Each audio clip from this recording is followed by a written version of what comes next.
হে গাইছ আপোনাৰ হাতত এটা নিশ্চয় মোবাইল আছে মোবাইল কিয় নাথাকিব আপুনি বৰ্তমান যিটো ভিডিঅ' চাই আছে সেইটো হয়তো আপোনাৰে মোবাইলটো যেতিয়া পূৰণ হৈ যায় তেতিয়া আপুনি ভাবে এটা নতুন মোবাইল লোৱাৰ কাৰণে তেতিয়া আপুনি ইণ্টাৰনেটতে হওক বা আপুনি ইউটিউবতে চাৰ্চ কৰে আপুনি এটা ভাল মোবাইল লোৱাৰ কাৰণে বা তাৰ পৰা আপুনি কথা শুনি এটা ভাল মোবাইল লৈ লয় আচলতে আপোনাক যিটো মোবাইল সিহঁতে ভাল বুলি কৈছিল সেইটো মোবাইল আচলতে ইমানেই ভাল নে সঁচাকৈ ইমান ভাল নে মোবাইলটো বা আপুনি এটা যদি 10,000 টকাৰ ভিতৰত আপুনি মোবাইল ল'ব যায় তেতিয়া আপুনি দেখিব সেই মোবাইলটোত 4GB RAM 64GB ষ্ট'ৰেজ আছে বা সেই আপুনি বেলেগ এটা কোম্পানী দেখিব সেই সিমান ফেচিলিটি থকা মোবাইলটোৱে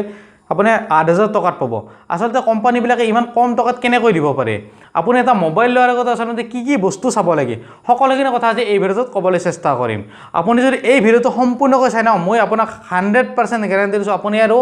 কাকো সুধিব নালাগে মোবাইল এটা লোৱাৰ ক্ষেত্ৰত আপুনি ভিডিঅ'টো সম্পূৰ্ণকৈ চাই থাকক আহক তেনেহ'লে দেৰি নকৰি আজিৰ ভিডিঅ'টো আমি ষ্টাৰ্ট কৰোঁ আপুনি নাভাবিব আপোনাক মই দামী মোবাইল ল'ব দিয়া বুলি আপুনি ছেম ফেচিলিটি থকা মোবাইল আপুনি মাৰ্কেটত বহুত দেখিব মানে আপুনি 10,000 টকাৰ ভিতৰতে যদি এটা মোবাইল চাই ন 4GB RAM 64GB ষ্ট'ৰেজ থকা আপুনি বহুত মোবাইল দেখিব আচলতে সকলোবিলাক মোবাইল ভালনে ইয়াৰে আমি কি চাব লাগে আপুনি ভিডিঅ'টো সম্পূৰ্ণকৈ চাই থাকক মই এটা পইণ্ট আপোনাক বুজাই দিম 10,000 টকাত যিখিনি ফেচিলিটি দিছে আপোনাক 8,000 টকাত সেইখিনি ফেচিলিটি দিছে কিন্তু আপোনাৰ তাত বহুত কথা আছে কিয়নো আপোনাৰ যিটো মোবাইলৰ ষ্ট'ৰেজ আছে যিটো কম দামী মোবাইল আছে ন আপোনাৰ 8,000 টকাৰ ভিতৰত সেইটোত হয়তো ষ্ট'ৰেজটো আপোনাৰ বহুত মানে বেয়া হ'ব আপুনি সেই মোবাইলটো লোৱাৰ পিছত আপুনি বহুত প্ৰব্লেমত পৰিব ষ্ট'ৰেজ আপোনাৰ দুটা টাইপৰ থাকে এটা eMMC থাকে আপোনাৰ UFS থাকে আপোনাৰ যদি আপোনাৰ eMMC যদি আপোনাৰ ষ্ট'ৰেজ আছে তেতিয়া আপোনাৰ যিটো ৰিড এণ্ড ৰাইট স্পীড আছে না সেইটো বহুত কম পাব আপুনি একেলগে ৰিড এণ্ড ৰাইট কৰিব নোৱাৰে সেই মেমৰিটোৱে আৰু যদি UFS আপুনি ষ্ট'ৰেজটো লয় না তাতে ৰিড ৰাইট একেলগে কৰিব পাৰে তাৰো পইণ্ট আছে যদি আপোনাৰ UFS থকা যদি আপুনি ষ্ট'ৰেজটোৰ দাম সমান ৰেঞ্জৰ আছে তেতিয়াহ'লে আপুনি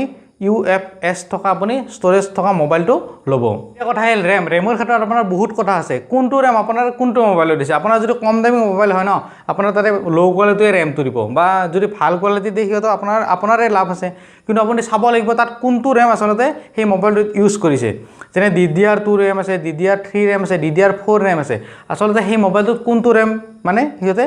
লগাইছে আৰু যিটো আপোনাৰ DDR4 ৰেম আছে না সেইটো স্পীড বহুতখিনি আছে যদি আপোনাৰ DDR2 থকা ৰেমটো লয় না আপোনাৰ সেই মোবাইলটো ইমান স্পীড নাপাব আপুনি ষ্ট'ৰেজটো বেছি পালে কি হ'ব বা আপুনি ৰেমটো ইমান থাকিলে কি হ'ব 4GB ৰেম থাকিলে কি হ'ব আপোনাৰ ৰেমৰ কোৱালিটিটো বেয়া হ'ব আপুনি ইমান মানে ভালকৈ মোবাইলটো চলাব নোৱাৰিব আপুনি সেইকাৰণে যদি মোবাইলটো লয় তেতিয়াহ'লে ৰেমৰ যিটো লেটেষ্ট আছে সেইটো আপুনি ল'ব 3 নম্বৰ আহিল প্ৰচেছৰ আপুনি যদি কম দামী মোবাইলৰ প্ৰচেছৰ চাই আৰু বা আপুনি দামী মোবাইলৰ প্ৰচেছৰ আপুনি বহুত ডিফাৰেঞ্চ পাব কিয়নো আপোনাৰ সেই যিটো কম দামী মোবাইল আছে তাত ইমান প্ৰচেছৰটো ইমান ভাল নিদিব কম টকাত সিহঁতে বিকিব খুজিছে বা আপুনি যদি দামী মোবাইলটো ছেম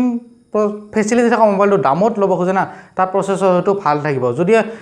আপোনাৰ সেই মোবাইলটো আপুনি চাব লাগিব তাত কোনটো কোম্পানীৰ প্ৰচেছৰ ইউজ কৰিছে বা কোনটো প্ৰচেছৰ লগাইছে কিমান ক'ৰৰ প্ৰচেছৰটো লগাইছে যদি আপোনাৰ প্ৰচেছৰটো বেয়া হয় তেতিয়া আপোনাৰ মোবাইলটো বহুত বেয়া চলিব ধৰি লওক আপোনাৰ মানুহটো প্ৰচেছৰ মানে আপোনাৰ যিটো হাৰ্ড আছে আপোনাৰ যদি হাৰ্ডটোৱে বেয়া হয় তেতিয়াহ'লে আপোনাৰ মানুহটো আৰু কি আৰু মানে বিচনাত পৰি থকা তেনেকুৱা হ'ব আৰু